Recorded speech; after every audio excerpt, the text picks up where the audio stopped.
So good afternoon, everyone. You're very welcome to the ICBE Business Excellence SkillNet on virtual presentations, engaging your audience remotely.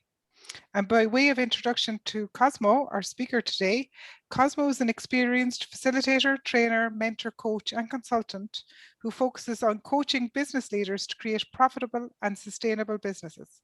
He's been training and mentoring for over 10 years, covering topics as varied as coaching and tendering. Cosmo has a degree and postgraduate qualification in business studies and executive and life coaching, along with over 30 years of experience with a large Irish multinational and in his own business. Cosmo covers a range of topics from tender preparation, social media, and executive coaching. He works for many varied bodies, providing mentoring as well as training on these topics. Cosmo has been delivering online training for over 3 years and is experienced and accomplished in the art of achieving a high level of engagement with online audiences. Today's webinar will focus on just this, virtual presentations and engaging your audience. There are a few ground rules for today. Cosmo will present for about 30 minutes. Please post your questions and comments in the chat function as we move through the presentation. Christine is here in support and to answer any questions that are coming up for you. For now, everybody is on mute, and where we encounter problems with broadband, we will pause the camera. Today's session is being recorded, and for now, I will pass you over to Cosmo and we will get started. Thank you so much, Clodagh. You're all very, very welcome, and thank you all for coming. Before we start, can I ask you please to get as comfortable as you possibly can? Ask questions in the chat, and I know Clodagh's already mentioned it, but it's just rehashing it. Christine, who is actually my boss, is there ready to answer them. So we're sort of getting double bubble here, but we reckoned that it was impossible to talk and answer the chat at the same time. And on a group where there's 100 and something booked, trying to get your questions out of the way. So she's there going to try and do it. There will be a verbal Q&A as best as we can manage with this level of numbers after 30 minutes. And if we can get the technology to work, because Zoom has changed their protocols overnight. We used to be able to upload from hard drive for the slides. Now they're asking you to log into OneDrive and all this sort of stuff, which we didn't notice until just 10 minutes ago. Other than that, Clodagh will email them all to you. She knows who you are. If we can't figure out how to get them uploaded on the chat. So the background to this very much is, it's always very hard to get people to pay attention in any gig. When people are not in the same room, it can be especially difficult. And it's particularly annoying when you're trying to make a dazzling, insightful point and you pause and check for a reaction for somebody and get this sort of thing, sorry, I zoned out there, which really is shorthand for saying, look, I should have been I was thinking about power washing the dog and I didn't realize you'd actually put me on the spot for asking a question. Now, when we were doing this all in actual real training rooms face to face, we used to deal with this dropping out syndrome with the sort of the evil eye that the teachers that I used to get when I was in school back in the Stone Age. Believe it or not, we used to be hit with things if we zoned out. Unfortunately, you can't do that anymore. But nevertheless, you have to come up with some way of getting people's attention. And the particular difficulty for online training is that people are able to feign interest. Now, oftentimes in face-to-face training, you would see people consulting their phones and so on while you were giving a gig. Now it's much more difficult to watch what they're doing and understand that they're not really in the moment with you. And you can't use any of the techniques that you would use when you were dealing with people in a room. It was always, sorry, there's somebody at the door. There was always somebody who was nodding off. So what you have to do when you're coming up with online training is you absolutely have to design for voluntary engagement. You have to make your gig completely and utterly compelling so people are prepared to listen to you. And the way you do this, very simply, and I'm giving you a little bit of a reveal here, but it's something that's very, very much overlooked, is you have to be interesting. There is no question about it. So let's just think about interesting for the moment.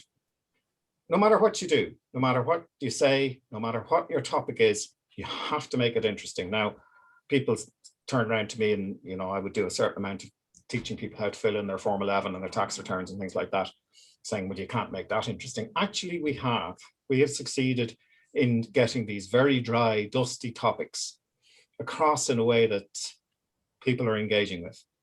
And the reason that we've been able to do this is because we are actually thinking, what are the key bits of information that people need to take away with? So if you take it, we can do the Form 11 now in about 2 hours, about bringing them all the way to it. Why? Because we know precisely the questions that people want. We're not trying to showboat. We're not trying to give them, look how great we are. We're actually saying, these are the essence of what you need to know. So let's just talk about this later, because I absolutely think that what you need to do is that you need to make this thing so interesting that people are not dreaming of dog washing. We stand or fall as an organization on our virtual training sessions. We started virtually training before lockdown. We were very lucky in that regard, because when lockdown happened, we were away. And we've spent a lot of time with the team trying to understand why it is that people go into a coma while they're online training. And we've distilled a solution, not only just interesting, but also we have come up with this solution, which is a bit unique and a bit strange that people don't think about it, but we aim for 100% delight. Now, that sounds like I'm being very trivial, but it's actually, you want to be able to get your points across in such a way that people are really, the light bulb goes off in their head. And this is what I'm trying to share with you at this lunchtime. Why we should talk about this? Yes, my name really is Cosmo Melon. I've got over it. We have delivered as a group nearly, if we'd been doing this time next week, we will have delivered 1,000 online sessions since the lockdown started. I personally, this is my 375th session. Christine, somewhat similar, maybe not quite so much. So we kind of know how to put a decent online presentation, an online gig into people's homes. And don't forget, a lot of times you're going into people's homes. I think that any gig, be it online or offline, is much like painting a house. Anybody who has done any painting would know that 90% of the effort for success goes into the preparation. Doesn't matter how good you are with a roller, if the wall is bumpy, if the wall has holes in it, it's always going to look like a bumpy and holy wall. And similarly it is with gigs.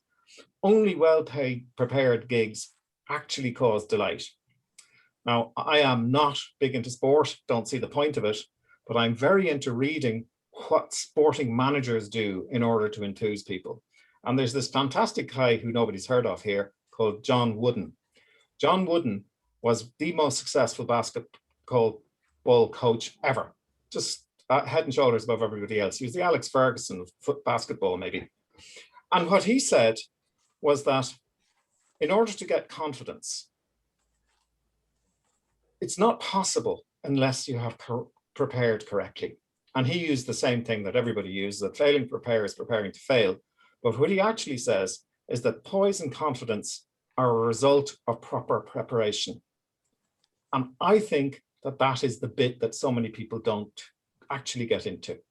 They just think that if they're good at talking and if they've got decent material, I think online there is a whole pile of extra stuff that you need to think about. And we've already talked about it there with Rosemary a little bit. I think that you should leave nothing to chance. As a starting point, think about how your event is going to work, what type of engagement you're hoping for from the people, and then try and work out what could go wrong. Because Mr. Murphy was very well known for saying, if anything can go wrong, it will go wrong. So if you make sure that you've covered all the bases if something goes wrong, you will have a much better chance of having a decent presentation. So I would suggest you think about your tech, the material you're talking about, the soundtrack of what you're saying, and the support stuff. So let's go with tech first. It's got to be good quality. And here's what we were talking about already. You have to have good broadband. If you can't, it's very, very difficult. Now, you can't do anything about your delegates' broadband, but if you have good broadband and you have a backup should it starts getting wobbly, you will have a much better presentation. And much more importantly, it will give you the poise, because you're not thinking in the back of your mind, whoa, I hope the broadband's going to last for this course. We just don't have that sort of worry. Why? Because we have plan A, plan B, plan C. We've never actually had to go on to plan B or C, but it's there if ever we need it. I think you must have a good platform. There's a lot of arguments about platforms at the moment. And there's a lot of people talking about, don't use this one, it's only for hobbies. Don't use that one because it's only for businesses. Don't use this one. I think you need to use a platform that you like, but also much more importantly, that people like.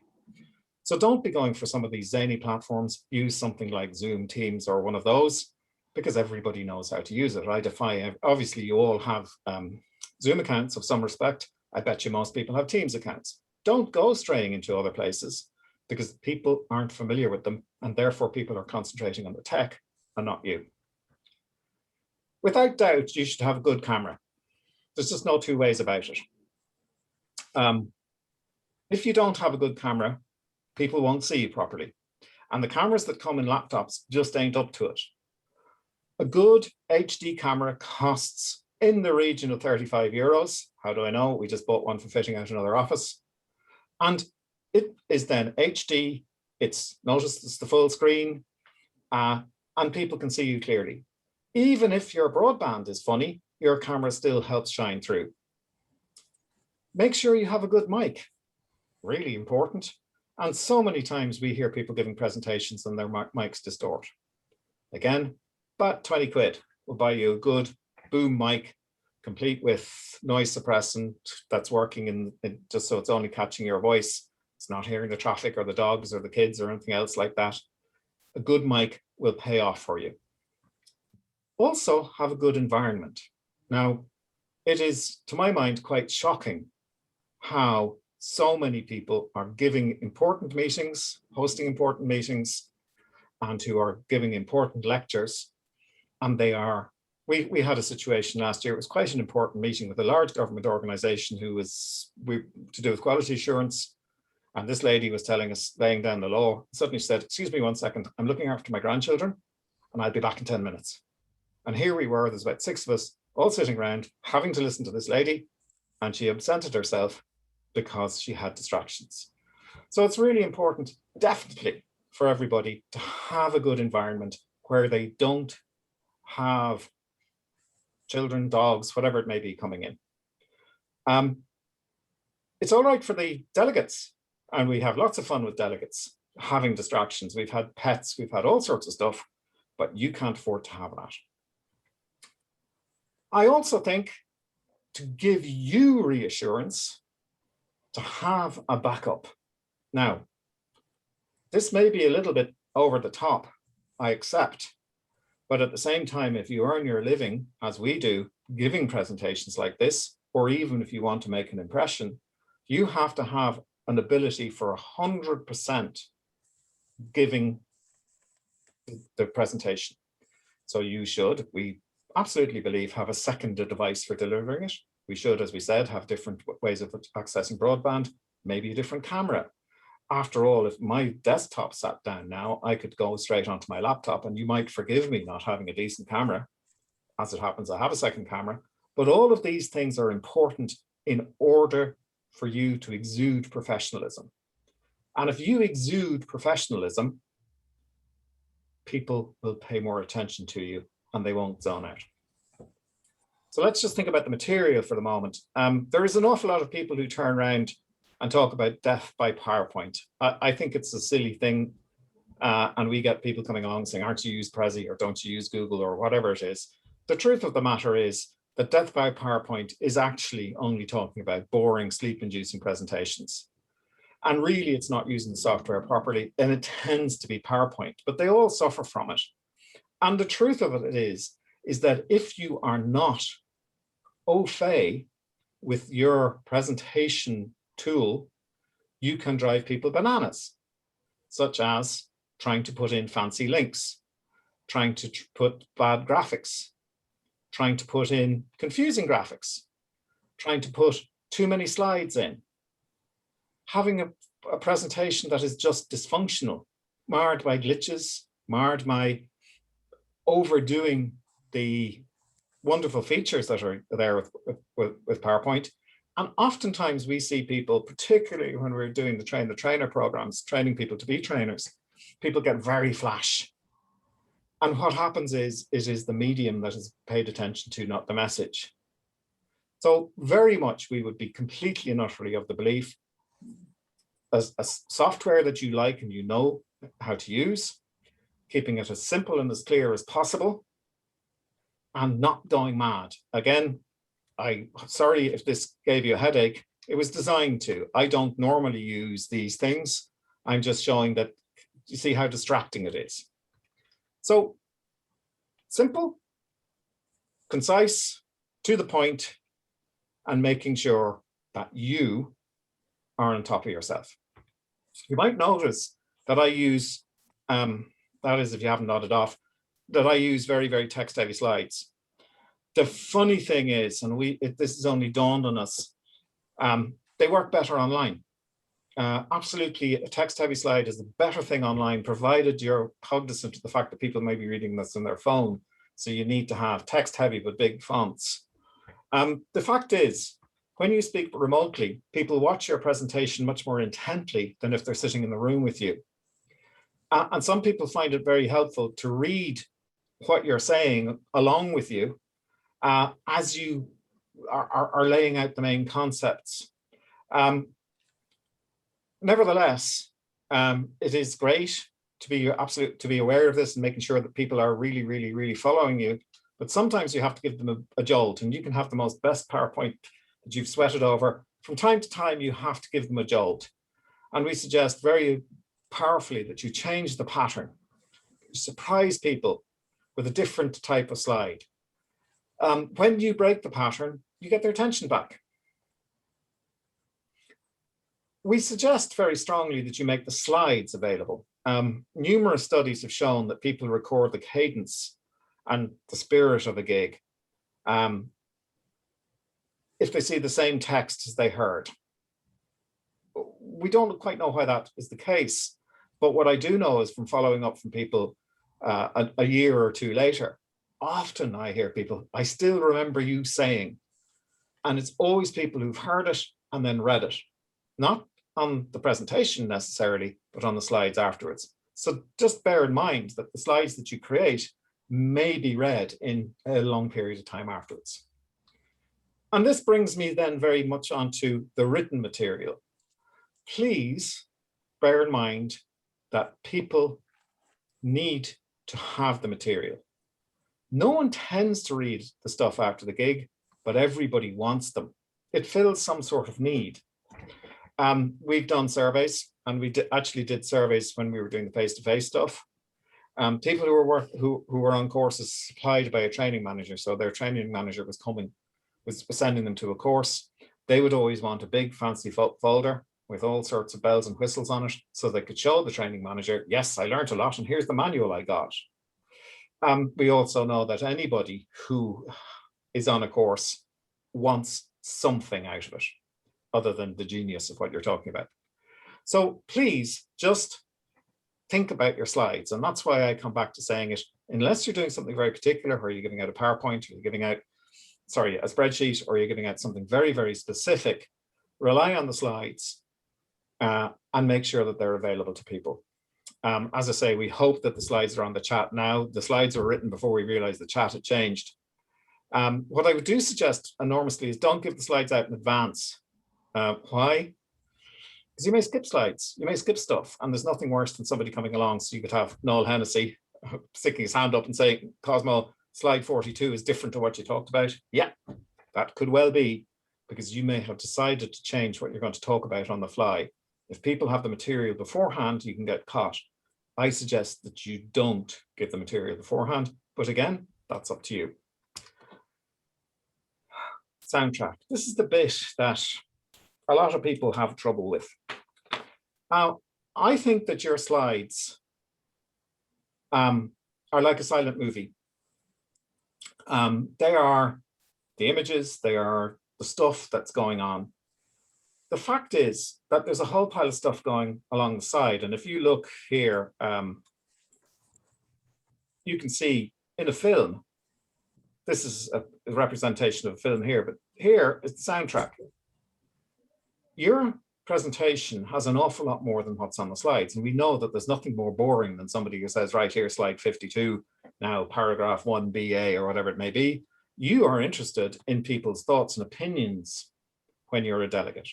You want to be able to talk around, and we refer to it as the soundtrack. So you're talking about stories and things like that that people would enthuse and interest people. And I was thinking about what I would talk about here, and I was just going to make one small point about a story as a soundtrack. So it's an example and a real thing at the same time. I was doing a university course this year, and they were using a really brutally bad platform. The guy was using a headset and he was using his laptop as a camera. When we got together as a group to be working on the thesis and all of that type of stuff, all we talked about was how bad the presentation was, how bad the delivery was, how his beard was rustling against the microphone. It took us about 45 minutes to get all that out of the way. So we were actually wasting time. And here is my point, is that you have got to present what you're giving and fill it out with the soundtrack, talking about all of the various interesting things around what you're talking about. Please work out what works for you and make sure that you are getting exactly what you want across to people. And of course you'll get into word muddles, and of course you'll forget what you're going to say. But at heart, you'll win the audience if they feel that you have left nothing to chance. So if chance does creep in, it's not the end of the world. There is a habit amongst trainers to sling any old thing at delegates. It looks great if you're playing to a training manager, and sometimes you may be doing that. But if you want to make an impression, be clever. We're coming around now to supplying all the backup and video. Clodagh has this video for everybody to watch. What are you going to be giving that is actually going to be relevant and prescient about what it is people are going to be scratching their heads about when you finished? So that's what we mean by getting the support stuff ready. Without wanting to seem arrogant, we now have, so if you take my particular favorite, and I mean that seriously, my particular favorite is the tax courses, because everybody hates doing them. I actually have learned to love it. We would now have a whole pile of stuff that would be relevant, such as a spreadsheet that works in order to do your income tax, all of this type of stuff. Not just downloading something from some American website that says, here's a thing, go figure. And the last bit of support that we suggest is work out whether people are welcome to contact you afterwards. You are completely and utterly welcome to contact us. We're on the internet. I'm the only Cosmo Melon in the whole of LinkedIn. If you want to contact and have any more information on this, by all means do. You need to work out where you are with support stuff and be completely open-hearted and open-handed with anything that you think people might want. If you do that, people will really appreciate it and really engage. Nearly last of all, get the cabbage out. Now, what on earth do I mean by that? Well, I believe that not enough people smile, okay? Not enough people are good humored, not enough good people are relaxed and cheery about how they talk to people. And I think that you've got to really make sure that you are happy and delighted to be giving the gig. There's just no way, if you have somebody sitting droning and saying, look, I believe giving a presentation is a very good thing, and droning on, you're just not going to be enthused. And I think that maybe not practice your smile. I sort of wrote that and sniggered to myself a little bit. But what I would say is make sure that you haven't got cabbage stuck in your teeth. And that's my euphemism for make sure that you're properly turned out, make sure that your hair is brushed and all of that type of stuff. It matters to people.